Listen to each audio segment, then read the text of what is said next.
gloire, nous passons un moment là de reconnaissance, Seigneur. Nous connaissons, mon Dieu, avec toi, toute chose est possible. Sans toi, nous ne sommes pas capables de faire rien, Seigneur. Saint-Esprit, nous sommes toi à la place. Sers-toi de moi comme un vaisselle, comme un instrument pour capable de déverser ta parole. Pense à travers nos pensées, cause à travers la bouche. Que le nom de Jésus soit béni, que le nom de Jésus soit exalté. Quand tu as une parole de sagesse pour chaque membre de ton peuple ce matin, Père. Tu as une parole de guérison, une parole de délivrance. Glorifie-toi, glorifie-toi pour tout ce que tu veux. Dans le nom de Jésus. Amen. Merci Seigneur. Le thème de ce matin nous parle sur l'amour. Nous faisons une comparaison entre l'amour du monde et l'amour qui vient de Dieu. C'est quoi l'amour? Qui dictionnaire dit sur l'amour? L'amour, il désigne un sentiment intense d'affection et d'attachement envers un être vivant ou une chose. Un sentiment vif qui pousse à aimer quelqu'un, à vouloir du bien de la personne, le plus souvent à caractère passionnel fondé sur l'instinct sexuel. Ça, c'est l'amour d'après le monde, d'après ce que le monde trouvait. Selon les Grecs, il y a 4 types d'amour. Premièrement, l'amour éros. L'amour éros représente l'amour passionné et érotique. Ce type d'amour se caractérise par une attirance sexuelle physique. Le deuxième type d'amour, c'est l'amour estorgé. S-T-O-R-G-E. L'amour estorgé est un amour fraternel, amical et engagé. C'est un amour qui grandit avec le temps et qui est lié aux relations familiales et amicales. L'amour estorgé a besoin du temps pour que les gens arrivent à connaître eux-mêmes. Troisième type d'amour, c'est l'amour philia. P-H-I-L-I-A. L'amour philia est l'amour existant entre amis. L'amour du prochain, qui recherche le bien commun et s'exprime à travers le respect, la solidarité, la coopération, la camaraderie.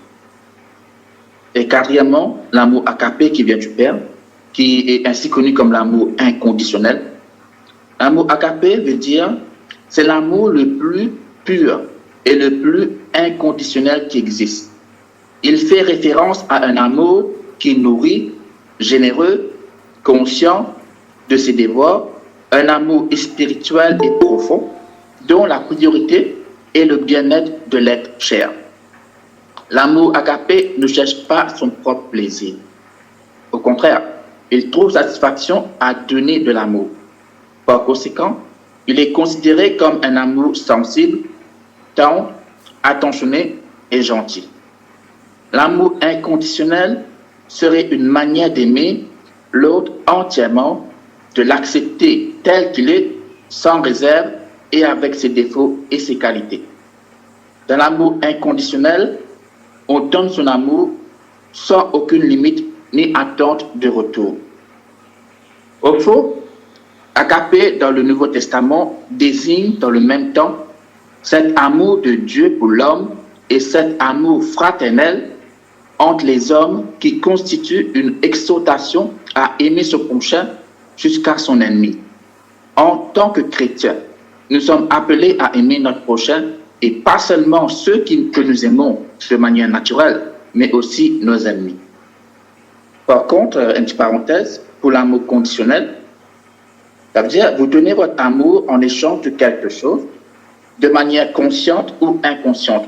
Entre autres, si je fais quelque chose pour toi, en retour, tu observes faire quelque chose pour moi. Nous retournons à la parole de Dieu.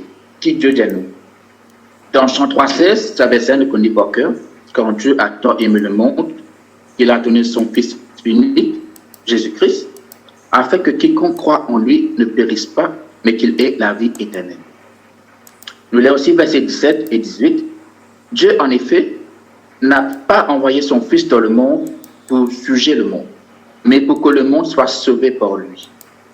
Celui qui croit en lui n'est pas jugé, mais celui qui ne croit pas est déjà jugé parce qu'il n'a pas cru au nom du Fils unique de Dieu. Ça veut dire pour ceux qui sont dans le monde, Si ce pas croire dans sa nom de Jésus-là, tu es déjà perdu. Tu es déjà un jugement de toute la vie. Nous l'avons aussi dans Romains 5 et verset 6. Paul dit quelque chose. Or, cette espérance ne trompe pas, parce que l'amour de Dieu est déversé, dans cette verset, est répandu dans notre cœur par le Saint-Esprit qui nous a été donné. Alléluia. Au verset 6, car lorsque nous étions sans force, Christ autant marqué est mort pour des impies. Impie veut dire une personne qui n'a aucune religion, une personne qui ne pas croire dans la religion, on dit un athée, un non-croyant. Je connais à notre nouvelle essence, quand nous finissons prendre le baptême d'eau, en passant par les eaux du baptême, c'est là que la parole de Dieu dit à nous que l'amour du Père est répandu dans notre cœur par le Saint-Esprit.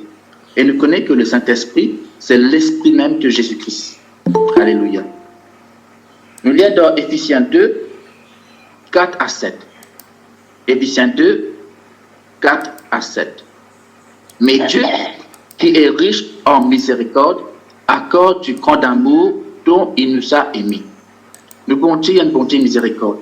Il est riche en amour. Et c'est Dieu qui finit de nous cet amour-là. Verset 5.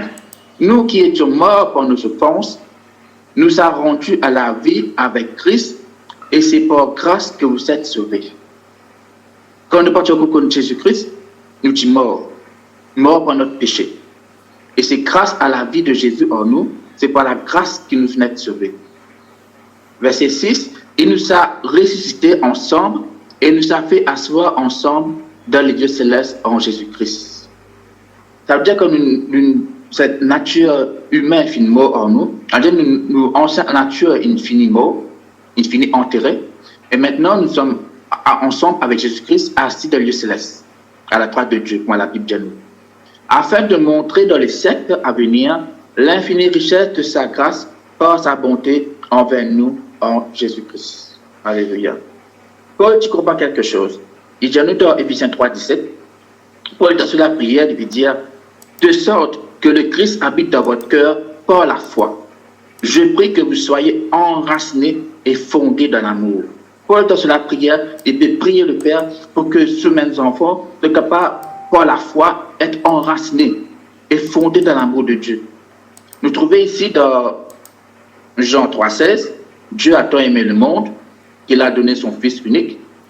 Nous trouvons aussi dans Éphésiens 3, 17, de sorte que Christ habite dans votre cœur par la foi.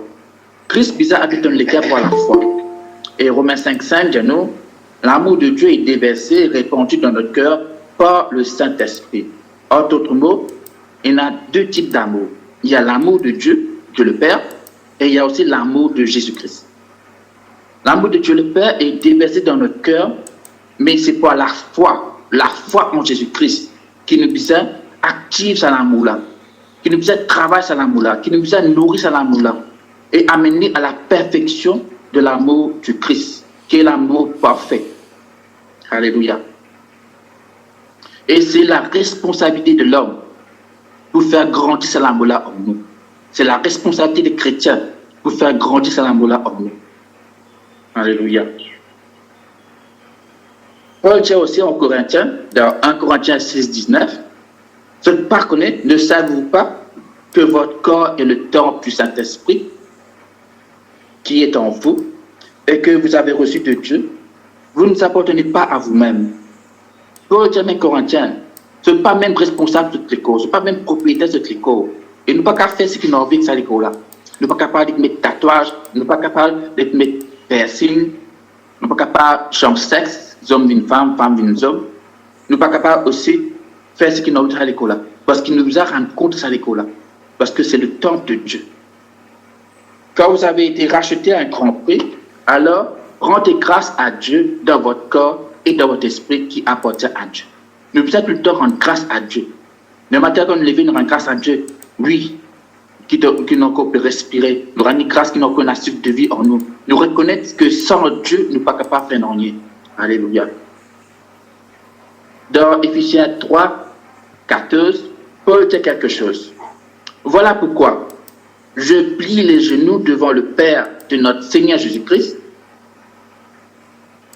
de toute famille dans le ciel et sur la terre qui aime son nom.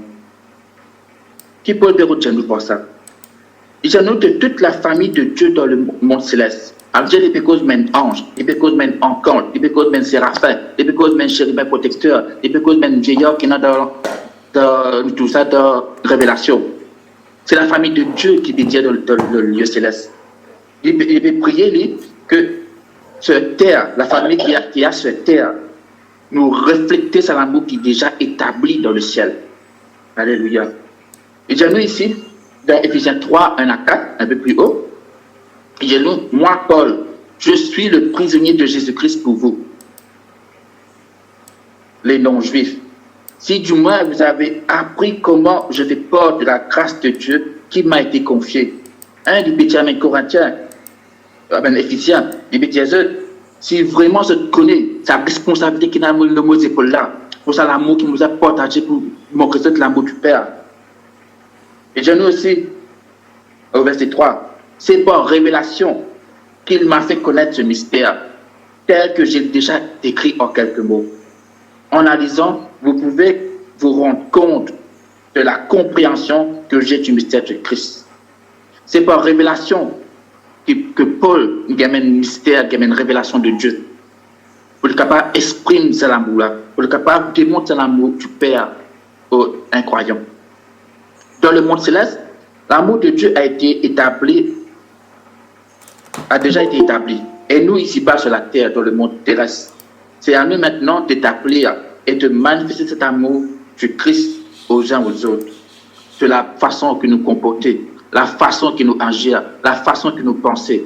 C'est comme ça que les autres peuvent trouver que nous sommes différents. C'est comme ça que nous sommes capables de montrer les autres qu'il y a Dieu en nous. C'est comme ça que les autres pourraient être touchés. Nous devons refléter le sel et la lumière du monde pour que les autres puissent trouver qu'ils s'aperçoivent différents. Mais nous maltraiter, même les jolis, même les causes contraires, il est toujours dans sa amour-là, il est toujours souriant, il n'est pas énervé, il n'est pas sac local. Alléluia. Comme Paul dit dans Galates 2:20, ce n'est plus moi qui vis, c'est Christ qui vit en moi. Alléluia.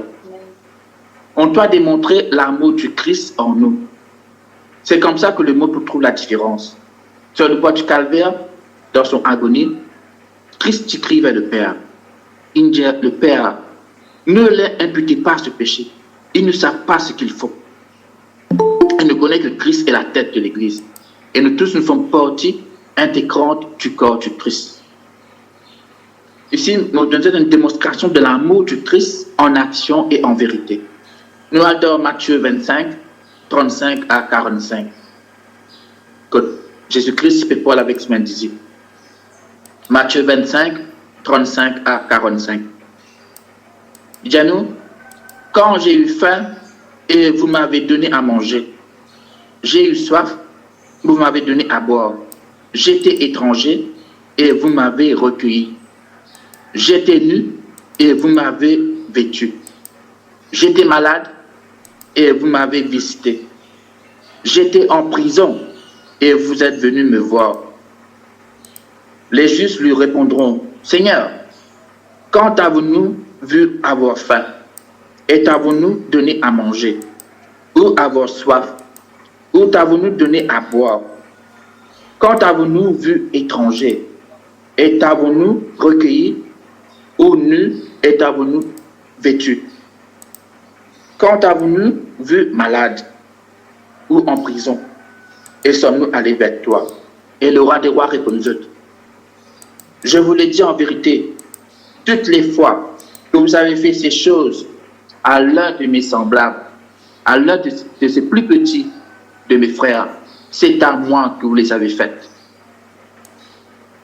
Au verset 41, il dit, ensuite il dira à ceux qui seront à sa gauche, retirez-vous de moi, maudits, allez dans le feu éternel qui a été préparé pour le diable et pour ses anges.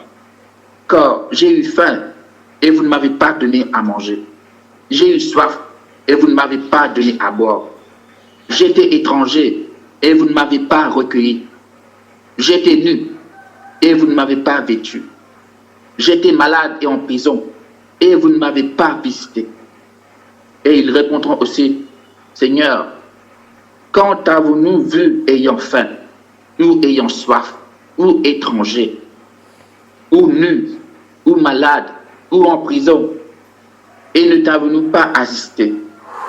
Il leur répondra, je vous le dis en vérité, toutes les fois que vous n'avez pas fait ces choses à l'un de ces plus petits, c'est à moi que vous les avez pas faites. Alléluia. Entre autres mots, c'est un patron qui dure avec nous là. C'est un voisin qui peut tout le temps nous causer là, qui peut persécuter nous là. Bon Dieu contre la djimoun là. C'est la personne qui tout le temps peut être partout dans la roue là. Bon Dieu contre sa djimoun là aussi. Et c'est nous notre devoir en tant que chrétiens. C'est à nous de prier pour le salut de son âme. Alléluia. Nous lisons aussi dans Somme 136, verset 1er. Dis-nous, louez l'Éternel, car il est bon, car sa miséricorde Dieu a toujours. Il est vrai, nous devons louer bon Dieu tous les jours, parce qu'il nous vient de bon Dieu qui est bon. Et c'est à nous de montrer aux autres qu'il est bon, ça, il est bon à Jésus là. Parce que sa miséricorde tout le temps il est là. Jamais bon Dieu pour délaisser nous, jamais pour abandonner nous. Nous lisons aussi dans Somme 86, 15. Somme 86, verset 15.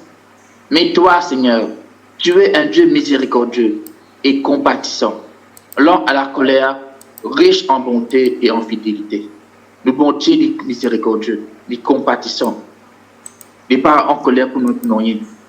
Il est lent à la colère, il est riche en bonté. Et le bon Dieu reste fidèle. Nous qui souvent nous infidèles, le bon Dieu jamais pour délaisser nos enfants. Alléluia. Merci Seigneur.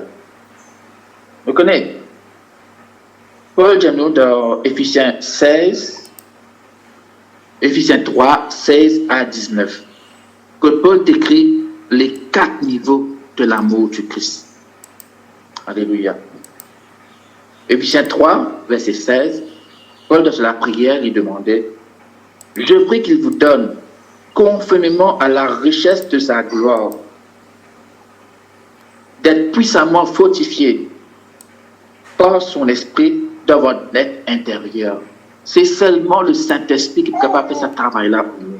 C'est seulement le Saint-Esprit qui est capable, dans notre être intérieur, de nous fortifier puissamment. Verset 17, de sorte que le Christ habite dans votre cœur par la foi. Je prie que vous soyez enracinés et fondés dans l'amour. Ok, alléluia. Connaissez la foi et l'amour, ils marchent ensemble. C'est seulement le Saint-Esprit qui est capable de changer le cœur de pierre en nous là et de nous un cœur de chair. C'est seulement le Saint-Esprit qui est capable de transformer nous et amener nous petit à petit à l'image et à la perfection de Jésus-Christ. Nous continuons, Éphésiens 3, verset 18. Je nous aussi, pour être capable de comprendre avec tous les saints quelle est la largeur, quelle est la longueur, quelle est la profondeur et quelle est la hauteur de l'amour de Christ. Et de connaître cet amour qui surpasse toute connaissance, afin que vous soyez remplis de toute la plénitude de Dieu. C'est ce qu'on est quand on comprend qui était la largeur de l'amour du Christ, qui était la longueur de l'amour du Christ, qui était la profondeur et la hauteur de l'amour du Christ. C'est à ce moment-là que nous devons être remplis de toute la plénitude de Dieu. Avant de m'expliquer ça verset-là, je vais pouvoir en référence. Ézéchiel 47, verset 3 à 5. Ézéchiel 47, verset 3 à 5. Là, ça veut dire que c'est la mort qui représente la mort chrétienne. Le torrent symbolise la vie qui vient de Dieu et les bénédictions qui jaillissent de son trône. Ok? Nous lisons Ézéchiel maintenant 47, verset 3. Et nous, lorsque l'homme s'est avancé vers l'est, il donnait un ruban à mesurer. Il a mesuré 500 mètres. Puis il m'a fait traverser l'eau. J'en avais jusqu'aux chevilles. Il a mesuré encore 500 mètres. Puis il m'a fait traverser l'eau. J'en avais jusqu'aux genoux. Il a mesuré encore 500 mètres et m'a fait traverser. J'en avais jusqu'à la taille. Verset 5. Il a mesuré encore 500 mètres et c'était devenu un torrent que j'étais incapable de traverser, car l'eau était si profonde qu'il fallait y nager. Ce qu'on est de la marche chrétienne est comme ça. On peut connaître qui niveau de t'étais. On peut connaître que tu n'arrivais, comme nous situer. Alléluia. Mais nous connaissons ici que la mort chrétienne, ce n'est pas ce tapis rose. C'est un avis de combat, un avis d'épreuve. Et nous connaissons que le combat, nous déjà dans la victoire. Et nous avons fait face à toutes les épreuves. Ça, c'est une illustration de notre marche chrétienne. Maintenant, laisse-moi expliquer un peu. Nous retournons dans Éphésiens 3, verset 18. Nous explique le différents niveaux de l'amour du Christ. Alléluia. Premier niveau, la largeur. La largeur de l'amour du Christ. Ça veut dire, l'amour bon Dieu étend sur toutes les nations, sur toutes les cultures, sur toutes les sociétés, toutes les races, que ce soit blanc, noir, jaune, marron. Bon Dieu content tous même du monde là. Et quand tout Jésus-Christ étend la main sur la croix du calvaire comme ça, il peut réunir le monde entier avec lui, tous ceux qui croient en lui. C'est ça qui veut dire la largeur de l'amour du Christ. Pas la limite. Alléluia. Deuxième niveau, la longueur de l'amour du Christ. Ça veut dire que même les temps, l'espace, distance, les années, pas capable d'empêcher l'amour bon Dieu contre les hommes. Ce l'amour jamais pas arrêté. C'est nous humains. Bon Dieu jamais pour fatiguer contre ses enfants. C'est nous humains qui, au contraire, nous arrivons au fil du temps, oublier l'amour de nos conjoints, oublier l'amour pour un proche. Alléluia. Nous rentrons maintenant le troisième niveau. Le troisième niveau, c'est la profondeur. La profondeur nous parle un peu du péché, le péché de l'homme. Quelle que soit la profondeur du péché, quelle que soit la noirceur du péché de l'homme, tout comme un jour Jésus-Christ, en passant, il sachet tu peux pencher le sycomore et il te sachet descendre, mais besoin d'une côte toi sur lui. Et quand Jésus-Christ nous la maison sachet, c'est là que son âme voulait être sauvée. La grâce de la case. Et nous trouvons que bon Dieu, richesse de 24 d'Ivouna. Des paquets de couleurs, des paquets de qualité, des quêtes au cœur. Alléluia. Quatrième niveau, c'est la hauteur. La hauteur, c'est l'amour vertical qui remonte vers Dieu. Je prends un verset dans 1 Jean 4, verset 20. 1 Jean 4, verset 20. Il dit à nous, si quelqu'un dit « j'aime Dieu » alors qu'il déteste son frère, c'est un menteur. En effet, si quelqu'un n'aime pas son frère qu'il voit, comment peut-il aimer Dieu qu'il ne voit pas? Oh, voici le commandement que nous avons reçu de lui. Celui qui aime Dieu doit aussi aimer son frère. Alléluia. Il est vrai, nous tiens contents de Dieu, mais si nous ne sommes pas contents de frère, ça va pas se finir. Nous lisons aussi un autre verset dans 1 Jean 4, 18. 1 Jean 4, 18. Il dit nous, il n'y a pas de peur dans l'amour. Ou au contraire, l'amour parfait chasse la peur. Car la peur implique une punition. Celui qui éprouve de la peur n'est pas parfait dans l'amour. Je connais aussi que la peur, c'est l'ennemi de la foi. Il ne faut pas nous perdre dans l'amour. Il ne faut pas nous perdre pour exprimer l'amour de Dieu là aux autres. C'est un péché que nous devons mettre sur nous-mêmes. Si nous ne pas dévoiler, c'est que Dieu, il met dans les cœurs pour sauver les enfants.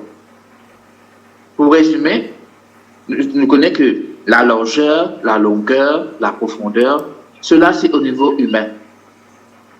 C'est l'amour horizontal. Par contre, la hauteur, c'est l'amour vertical qui remonte vers Dieu. Alléluia. Nous lisons aussi dans 1 Jean 3, 17. 1 Jean 3, verset 17. Si quelqu'un possède les biens du monde et que voyant son frère dans le besoin, il lui ferme ses entrailles, comment l'amour de Dieu demeure-t-il en lui? Si nous n'avons plus le bien du monde et nous ne frère dans le besoin, dans le manquement, et nous fermons les cœurs, nous fermons le lycée, comment l'amour de Dieu demeure en nous?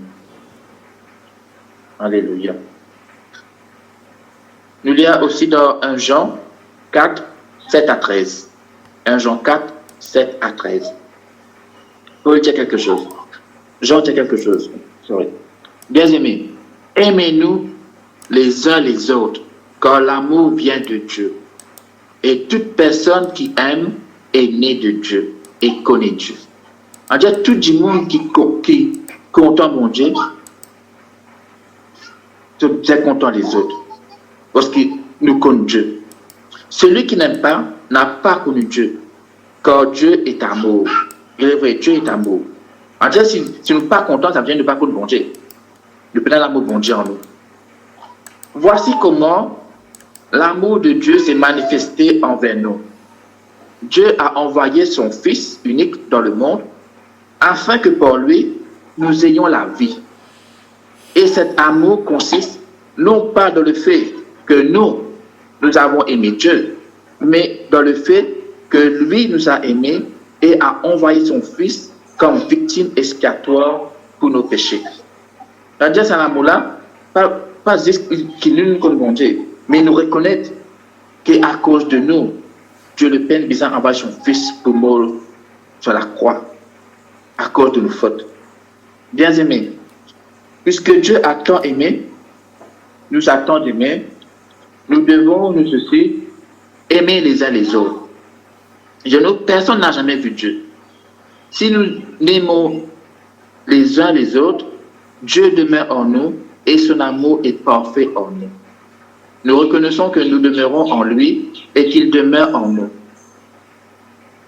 Au fait qu'il nous a donné son esprit. Demeurer veut dire habiter, résider, propriétaire. Quelque chose qui est permanent. Et nous connaissons que l'amour de Dieu, il reste tout le temps en nous. L'amour de Dieu est déjà établi en nous. Et nous reconnaissons aussi que c'est Dieu qui vient de nous sur l'esprit et que sur l'esprit il demeure en nous. Alléluia. Merci Seigneur. On donne un exemple dans l'Ancien Testament, dans 1 Samuel 18:3. Nous trouvons ici l'amour de Jonathan et David. Il dit à nous, Jonathan fit alliance avec David parce qu'il l'aimait comme son âme. On dit à Jonathan, tu es content David, aussi bien qu'il est content lui-même. Alléluia. Merci Seigneur. Nous continuons. Nous allons dans Matthieu 5, 46. Matthieu 5, 46. Et nous, si vous aimez ceux qui vous aiment, quelle récompense méritez-vous? Les publicains aussi n'agissent-ils pas de même? En fait, si nous sommes contents, c'est même du monde qui nous content. Qui ça vous servir nous? Qui intérêt nous prendre? Qui bénéfice nous capables de faire pour Dieu? En fait, même les publicains ainsi se passent comme ça. En fait, aussi, ce qu'il nous peut dire en d'autres mots, nous devons choisir notre ami. Nous devons pas comme la parole de nous dans son premier, pour ne pas nous assister par le même au cœur. Nous devons chercher mes amis qui sont entrés dans la prière, qui sont capables d'aider nous pour grandir spirituellement, qui sont capables d'édifier nous, et qui sont capables d'amener nous sur le droit chemin. Mes amis qui sont capables de guider nous, capables de conseiller nous, qui sont capables de faire confiance. Alléluia. C'est ça la vie chrétienne. Nous continuons. L'amour dans la société. Comment l'amour était dans la société, dans notre quartier? Et nous dans 1 Jean 3, 14 à 15. Quant à nous, nous savons que nous sommes passés de la mort à la vie parce que nous aimons les frères et sœurs. Celui qui n'aime pas son frère reste dans la mort. Tout comme qui déteste son frère est un meurtrier. Et vous savez qu'aucun meurtrier dans la vie éternelle en lui. Et dit à nous, celui qui n'est pas content sur son frère, en d'autres mots, pas content sur l'ennemi, pas content sur le patron, sur le voisin, la personne qui persécute là, ça veut dire, nous, en tant que vie chrétienne, nous la vie du mort. Ça veut dire, nous la vie quelque part, nous la marche chrétienne même, est bloquée. Et il dit nous aussi que ceux qui détestent son frère est un meurtrier. Pourquoi Dieu fait cause comme ça avec nous? qui fait bien, c'est que celui qui déteste son frère vient meurtrier. Parce que nous sommes tous créés à l'image de Dieu. Et Dieu contente son création. Il contente tout du monde de la terre pareil. Et quand nous réalisons bien, si nous détestons notre frère, ça devient un meurtrier. Parce que bon Dieu, parce que quand nous quittons une personne, c'est ce qu'il me dire, quand nous quittons une personne, nous faisons tout, comme si nous avions une affaire avec Jésus-Christ lui-même. Quand tu ne veux cause avec Jésus-Christ. Alors que ça, nous faisons tout le temps, car qu'il nous mots, pèse dans la langue, mais qui se donne la bouche. Il ne faut pas qu'on nous peut causer, parfois par ignorance, parfois une cause en l'air, et nous blesse la personne sans nous rendre compte. Alléluia. Nous lisons dans 1 Corinthiens 13, 1 à 13. 1 Corinthiens 13, 1 à 13. Alléluia. Paul dit quelque chose. Si je parle les langues des hommes, ça veut dire, même si je cause chinois, je cause créole, je cause anglais, je cause français, je cause italien, je cause grec, je cause toute langue qu'il y en a dans le monde. Et même si je parle les des anges, même si je cause le langage ange Michael, ange Gabriel, alléluia, mais que je n'ai pas l'amour, je ne suis un cuivre qui résonne, ou bien une trompette claironnante, ou une cymbale qui retentit. Mon autre signification cymbale, il veut dire chacun de deux disques de cuivre et de bronze légèrement conique au centre qui compose un instrument de musique à percussion. Adieu comme un tambour qui fait un son. Elle laisse une peine à l'amour. Ça va passer une au verset 2. Si j'ai le don de prophétie, adieu si je suis capable de prophétiser le du monde, je suis capable de tout ce qui n'a pas personne. Même la compréhension de tous les mystères et de toute la connaissance. Même si vous connaissez tous les mystères cachés, toute connaissance. Et si même j'ai toute la foi jusqu'à transporter les montagnes, mais que je n'ai pas l'amour, je ne suis rien. On si vous prenez l'amour de tout ce qui me fait, ça passe bien en ligne. Et si je distribue tous mes biens aux pauvres, même si je débite, je frise, je vends tout ce qui est dans la case, je donne ça aux pauvres. Tout comme je prends l'exemple de Ananias et Saphira. Je ne vends tout ce qui sauve, mais je ne cause mon Saint-Esprit. Et cela finit toute la vie. Déjà nous, même si je me livre mon corps aux flammes, même si je me donne le corps en sacrifice, et que je n'ai pas l'amour, cela ne sert à rien. Déjà nous, au verset 4. L'amour est patient. Il est plein de bonté. L'amour n'est pas envieux. L'amour ne se vante pas. Il ne sent pas d'orgueil. Il ne fait rien de malhonnête. Il ne cherche pas son intérêt. L'amour ne s'irrite pas. L'amour ne soupçonne pas le mal. Il ne se réjouit pas de l'injustice, mais il se réjouit de la vérité. L'amour pardonne tout. L'amour croit tout. L'amour espère tout. L'amour supporte tout. Et l'amour ne meurt jamais. Alléluia. Et au verset 13, il dit nous, maintenant, donc, ces trois choses restent. La foi, l'espérance et l'amour. Mais la plus grande de ces trois, c'est l'amour. Vous connaissez, quand on a l'Esprit de Dieu en nous, c'est seulement l'Esprit de Dieu en nous qui est capable de faire nous renoncer à notre vieille nature pour qu'il nous capable d'aimer l'autre personne sans rien attendre en retour.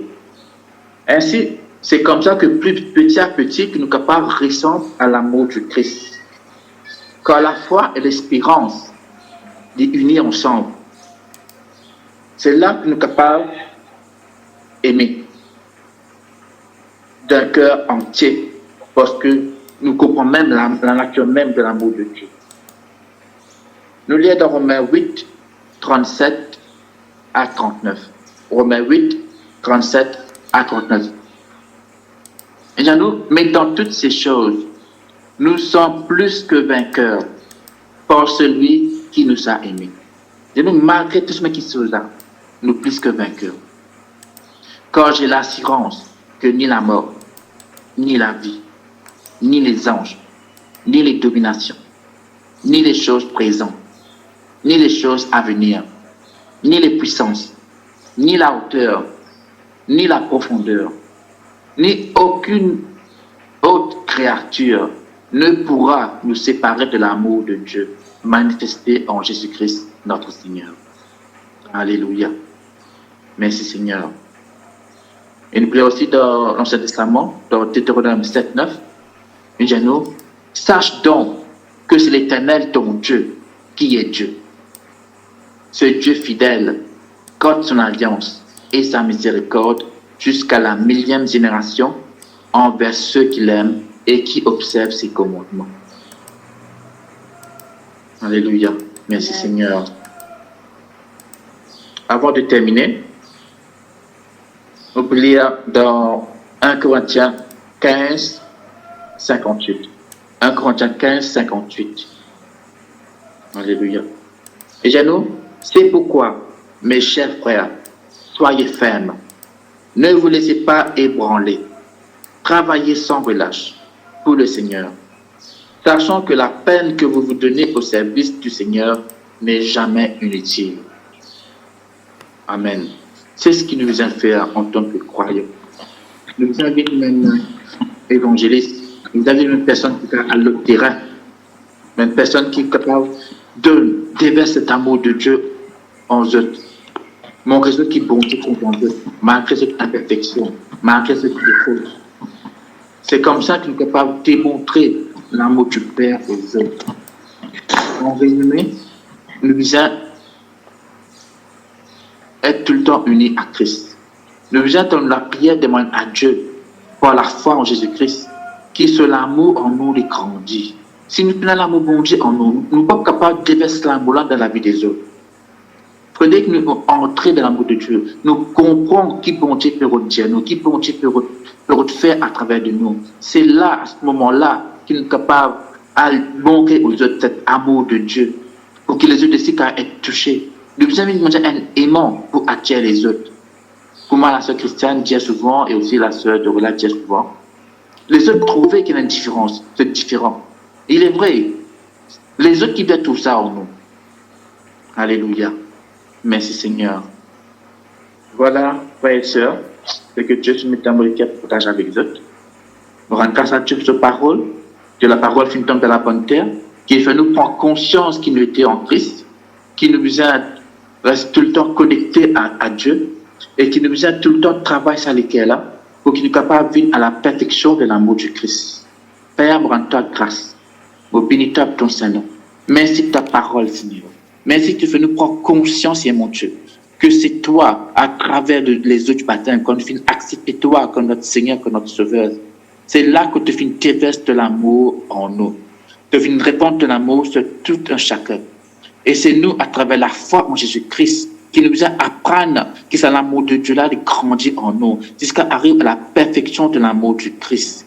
Si nous prenons l'amour en nous, Seigneur, nous prions ta Père éternel, alléluia, qui te fait cet amour-là grandir en nous. Que, c'est mon Dieu, nous sommes capables, c'est mon Dieu, l'histoire brise-nous encore davantage. Alléluia. Afin que nous capables, c'est mon Dieu, vivre la personne qui, toi, tu viens destiner, c'est mon Dieu. Parce que tu as un but, tu as un plan pour chacun de nous ce matin sur ce plateau, Seigneur. Et mon putain, c'est mon Dieu, Père éternel, alléluia. Qui te touche chaque lesquels, c'est mon Dieu. Qui te fait nous prendre conscience, c'est mon Dieu. Qui nous puisse, c'est mon Dieu, faire cet amour de Dieu grandir en nous, alléluia.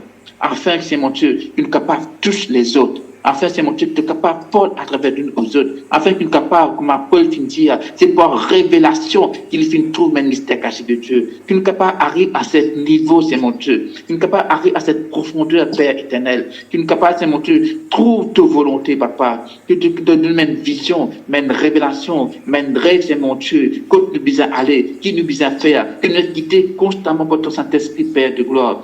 Dans le nom glorieux de Jésus. Oh, mon Dieu, toi, Père. Je remercie toi, Papa, pour ta bonté, pour ta parole, c'est Dieu qui est esprit et vie. Que ton nom soit béni, que ton nom soit exalté, que ton nom soit glorifié dans le nom de Jésus.